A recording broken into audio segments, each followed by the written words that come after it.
Next जो है वो बेटा जी, आज हम लोग एनर्जी जो है वो अंडरस्टैंड करेंगे। एनर्जी क्या होता है, काइनेटिक एनर्जी क्या होता है, पोटेंशियल एनर्जी क्या होता है, और डिफरेंट टाइप्स ऑफ एनर्जीज हम लोगों के पास जो है वो पोटेंशियल में कौन कौन सी है। क्लास 9th के सारे टॉपिक्स जो है वो हम लोग एनर्जी के कवर अप करने वाले हैं। तो बहुत ही सिंपल एक बेसिक डेफिनेशन है, वर्क के जैसे ही इसकी यूनिट है। हम लोगों के पास capacity to doing of work, किसी भी काम को करने की कैपेसिटी को हम लोग जो है वो अपने पास एनर्जी बोल देते हैं। एनर्जी एक स्केलर क्वांटिटी है, जैसे कि वर्क एक स्केलर क्वांटिटी है। इसकी भी एसआई यूनिट वही है जो सेम वर्क की एसआई यूनिट है, जिसको हम लोग जूल जो है वो बोल देते हैं। और सीजीएस के अंदर इसकी एसआई यूनिट जो है वो ईआरजी हम लोगों के पास जो है वो होती है। बहुत सारी टाइप्स की एनर्जीज जो है वो हम लोगों के पास है। मैकेनिकल एनर्जी बेसिकली हम लोग जो है वो पढ़ने वाले हैं, जिसके अंदर काइनेटिक और पोटेंशियल दो तरह की एनर्जीज को जो है वो हम लोग देखने वाले हैं। इसके अलावा केमिकल एनर्जी होगी, कोई भी सेल के अंदर आपने देखा होगा घड़ी में डाल दो तो एक डेढ़ साल तक जो है वो इवन रिस्ट वॉचेस के जो सेल्स हैं, मरकरी सेल्स जो है वो चलते रहते हैं। तो केमिकल एनर्जीज उसके अंदर स्टोर्ड है। लाइट, जो सनलाइट से एनर्जीज आ रही हैं वो एक फॉर्म होगी, हीट एक फॉर्म होगी हम लोगों के पास एनर्जी की। साउंड एक एनर्जी है, अभी हम लोग जो है वो बोल रहे हैं। न्यूक्लियर एनर्जी जो है वो हम लोगों के पास होती है। और इलेक्ट्रिकल एनर्जीज, जो इतनी सारी लाइट यहां पे आपको देखने को मिल रही है, वो सारी की सारी फॉर्म्स ऑफ एनर्जीज हम लोगों के पास जो है वो होती हैं। अब हम लोग जो है वो मैकेनिकल एनर्जीज के अंदर जो है वो सबसे पहले घुसेंगे कि मैकेनिकल एनर्जीज हम लोगों के पास जो है वो क्या होती है। तो मैकेनिकल एनर्जी बेसिकली पता क्या है, काइनेटिक एनर्जी और पोटेंशियल एनर्जी का सम है। सबसे पहले हम लोग जो है वो ये अंडरस्टैंड करते हैं कि काइनेटिक एनर्जी जो है वो हम लोगों के पास क्या होती है। देखो, नाम से ही हम लोगों के पास जो है वो इस चीज का पता लग रहा है। काइनेटिक का मतलब है कुछ ये मोशन की बात जो है वो हम लोगों के पास हो रही है। तो कोई भी मूविंग बॉडी, जैसे फॉर एग्जांपल कोई मूविंग बॉडी है जिसका मास है m, और वो पर्टिकुलर बॉडी जो है वो v वेलोसिटी से जो है वो चल रही है। अगर इसका मास m है और ये v वेलोसिटी से चल रही है तो इसके अंदर जो एनर्जी होगी, जिसको हम लोग काइनेटिक एनर्जी बोलेंगे, which is the energy due to its motion, हम लोग इसको बोलेंगे। तो ये किसके बराबर होने वाला है, हाफ टाइम्स मास इनटू में इसकी वेलोसिटी के स्क्वायर के बराबर जो है ये होने वाला है। तो मास m और v वेलोसिटी से जिससे ये मूव कर रही है, v का स्क्वायर, वो हम लोगों के पास क्या वैल्यूज को जो है वो दे रहा है, वो हम लोगों के पास काइनेटिक एनर्जी वाली वैल्यूज को जो है वो दे रहा है। तो energy possessed by an object by the virtue of its motion, motion की वजह से जो एनर्जी किसी भी ऑब्जेक्ट के अंदर प्रेजेंट है उसको हम लोग जो है वो काइनेटिक एनर्जी बोलते हैं। और इसका फॉर्मूला हम लोगों के पास जो है वो हाफ mv स्क्वायर है। ये क्या होता है, इसको मैं अभी लेटर लेक्चर्स के अंदर जो है वो आपको करके बताऊंगा।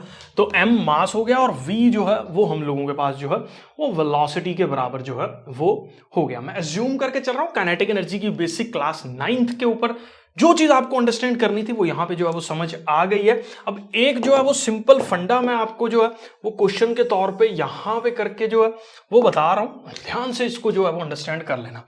मान लीजिए बेटा, हम लोगों के पास कोई ऑब्जेक्ट है जिसका मास हम लोगों के पास गिवन है कितना, 5 kg, और वो पर्टिकुलर ऑब्जेक्ट जो है वो हमारे पास 4 मीटर पर सेकंड की स्पीड से जो है वो मूव कर रहा है। तो क्वेश्चन ये आता है कि what is the value of kinetic energy.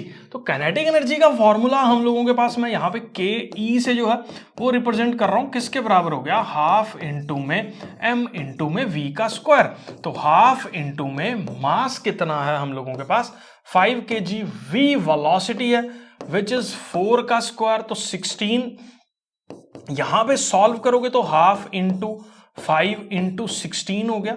तो ये 16 ये 8 पे कटेगा, 8 5 जब 40 जो है वो हम लोगों के पास मैग्नीट्यूड आ गया। अब बट ऑब्वियसली ये एनर्जी है तो इसकी यूनिट जो है वो हम लोगों के पास जूल ही होने वाली है। तो इस पर्टिकुलर तरीके से जो है वो हम लोग काइनेटिक एनर्जीज को जो है वो फाइंड आउट करते हैं। मैं अज्यूम करके चल रहा हूं काइनेटिक एनर्जी का फंडा जो है वो आपको क्लियर है। इसके बाद हम लोग जो है वो बेटा जी बात करेंगे हम लोग पोटेंशियल एनर्जीज की। पोटेंशियल एनर्जी काफी डिफरेंट तरह की पोटेंशियल एनर्जीज जो है वो हम लोगों के पास होती है। तो energy of a body due to its position, वो पोजीशन अर्थ के ऊपर किसी सर्टेन हाइट पे भी हो सकती है, वो पोजीशन स्प्रिंग के अंदर दबी हुई या स्ट्रेचड पोजीशन भी हो सकती है। तो इस तरह की डिफरेंट पोजीशंस के अंदर जो किसी ऑब्जेक्ट के अंदर एनर्जी होती है उसको हम लोग जो है वो पोटेंशियल एनर्जी बोल देते हैं। तो इसकी बेसिक डेफिनेशन अगर आप अंडरस्टैंड करो तो energy possessed by an object by the virtue of its position और कॉन्फ़िगरेशन, उसको हम लोग जो है वो अपने पास पोटेंशियल एनर्जी जो है वो बोल देते हैं। अब पोटेंशियल एनर्जी की कुछ सिंपल कैटेगरीज हैं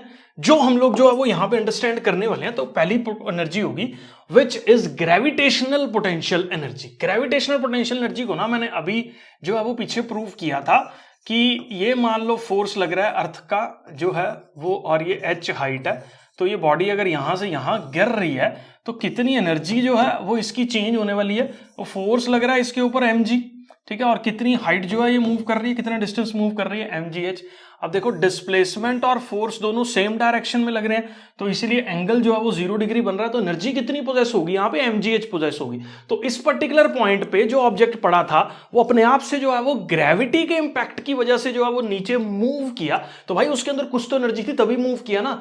तो वो पर्टिकुलर एनर्जी को हम लोग जो है वो क्या बोल देते हैं, पोटेंशियल एनर्जी जो है वो बोल देते हैं। तो कोई भी एनर्जी जब कोई ऑब्जेक्ट एक सर्टेन हाइट पे प्रेजेंट है उसको हम लोग जो है वो ग्रेविटेशनल पोटेंशियल एनर्जी जो है वो बोल देते हैं। और उस ग्रेविटेशनल पोटेंशियल एनर्जी का जो हमारे पास फॉर्मूला है वो किसके बराबर होता है, mass into gravity into height उस पर्टिकुलर जगह पे कितनी है उसको हम लोग जो है वो ग्रेविटेशनल पोटेंशियल एनर्जी बोल देते हैं। अब ना एक बहुत बड़ा कंफ्यूजन बच्चों के दिमाग में रहता है कि वो क्या करते हैं, ये फॉर्मूला ऐसे नहीं है कि हर जगह वैलिड है।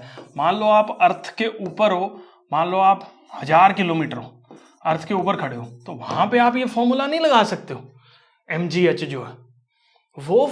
क्यों, खुद सोचो यार।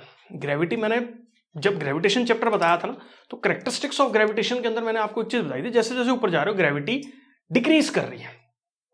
अब जैसे ऑब्जेक्ट गिरना शुरू हुआ ग्रेविटी बढ़नी शुरू होगी। क्यों, क्योंकि बहुत दूर ऊंचा है ऑब्जेक्ट। और ऐसे केसेस में ये फॉर्मूला mgh वैलिड नहीं है। ये सिर्फ एक सर्टेन पर्टिकुलर हाइट तक, 1-1.5 किलोमीटर तक आप इसको अप्लाई कर लो, कोई बहुत ज्यादा बड़ा खतरू वेरिएशन जो है वो नहीं देखने को मिलता।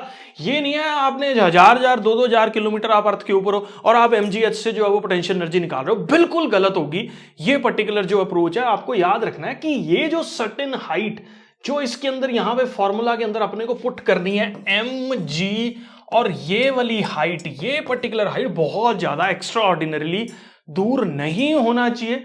5-4 किलोमीटर तक का वेरिएशन जो है वो हम लोग सहन कर सकते हैं, क्योंकि ग्रेविटी इतना ज्यादा सिग्निफिकेंट चेंज जो है वो नहीं दिखाती है।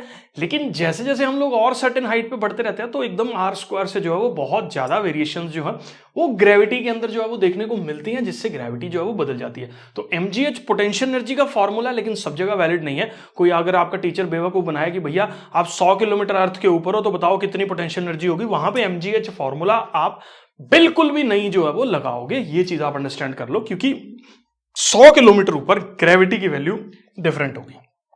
मैं ज़ूम करके चल रहा हूं, ये जो है वो आपको क्लियर है। अब दूसरा पॉइंट हम लोगों के पास जो अपने को अंडरस्टैंड करना, that is the elastic potential energy. ये जो चीज है ये मैं पहले भी आपको जो है वो थोड़ा सा बता चुका हूं। ये मान लीजिए एक स्प्रिंग है और जिसका मास है m और इसका स्प्रिंग कांस्टेंट है हम लोगों के पास k बंधा हुआ है, और ये मीन पोजीशन पे है। जैसे ही इसको डिस्प्लेस करके मैं इधर लेके आया, स्ट्रेच करके x डिस्प्लेसमेंट जो है वो मैंने किया, तो कितनी एनर्जी इसके अंदर जो है वो देखने को मिलेगी, हाफ k(x²). क्योंकि देखो ना यहां पे लेके आओगे क्या होगा, खुद सोचो। यहां पे लेके आओगे जब आप इसको, तो ये ऑब्जेक्ट अपने आप से इस डायरेक्शन में मूव करने की टेंडेंसी रखेगा, और ये इस डायरेक्शन में मूव करेगा, और इस पर्टिकुलर स्प्रिंग को जो है ये स्ट्रेच करता चलेगा इसकी तरफ, और जैसे ही यहां पे रुकेगा और फिर दोबारा से जो है वो इस तरफ इसको पुश मिलेगा, और ये जो है वो उसी डायरेक्शन में जो है वो हम लोगों के पास मूव करेगा। ठीक है, तो स्प्रिंग पे पोजीशन जो है वो बहुत मैटर करती है। स्प्रिंग कंप्रेस्ड है तो उसकी टेंडेंसी रहेगी कि वो दूर फेंक के मारे उसको, और अगर स्प्रिंग स्ट्रेच्ड है तो उसकी टेंडेंसी रहेगी वो पास खींच के लेके आए। तो बॉडी की टेंडेंसी अपने आप मूव करने की ड्यू टू इट्स कन्फिग्रेशन जो है वो हम लोग जो है वो इलास्टिक पोटेंशियल एनर्जी जो है वो हम लोग बोल देते हैं। मैं जूम करके चल रहा हूं बेटा जी, ये पर्टिकुलर फंडा जो है वो आपको क्लियर है।